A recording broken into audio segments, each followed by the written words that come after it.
രാസവള വില വർധനവ് പിൻവലിക്കുക, കേന്ദ്ര സർക്കാരിന്റെ കർഷക ദ്രോഹ നടപടികൾ അവസാനിപ്പിക്കുക തുടങ്ങിയ ആവശ്യങ്ങൾ ഉന്നയിച്ചുകൊണ്ട് കേരള കർഷക സംഘം കണ്ണൂർ കൂത്തുപറമ്പ് ഏരിയ കമ്മിറ്റിയുടെ നേതൃത്വത്തിൽ BSNL ഓഫീസിലേക്ക് മാർച്ച് നടത്തി. കർഷക സംഘം സംസ്ഥാന vice president advocate PJ Joseph ഉദ്ഘാടനം ചെയ്തു. Area president KP Pramod, advocate Padmaja Padmanabhan, M Janardhanan, KM Shameer എന്നിവർ സംസാരിച്ചു.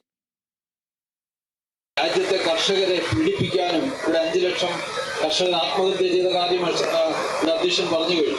കാർഷിക മേഖലയിൽ നൂറുകണക്കിന് കർഷകരുടെ ആത്മഹത്യ വീണ്ടും സൃഷ്ടിക്കുന്ന മാറ്റമാണ് ഈ വള വില വർധനവിലൂടെ കേന്ദ്ര ഗവൺമെന്റ് അടിച്ചേൽപ്പിക്കാൻ ശ്രമിക്കുന്നത് എന്ന കാര്യം ഞാൻ ഇവിടെ സൂചിപ്പിക്കുകയാണ്. അതിന് ഒരു സൂചനാ സമരം ഇത് പ്രഖ്യാപിച്ച ഉടനെ കേരളത്തിലും ഇന്ത്യയിലും അതിശക്തമായിട്ടുള്ള സമരം പ്രഖ്യാപിച്ചുകൊണ്ട് രംഗത്ത് വരാൻ കർഷകർക്ക് വേണ്ടി നിൽക്കാൻ ഒറ്റയൊരു സംഘടന, അത് നമ്മുടെ ചുവന്ന പതാക, ഓൾ ഇന്ത്യ കിസാൻ സഭയുടെ ചുവന്ന പതാക മാത്രമാണ്.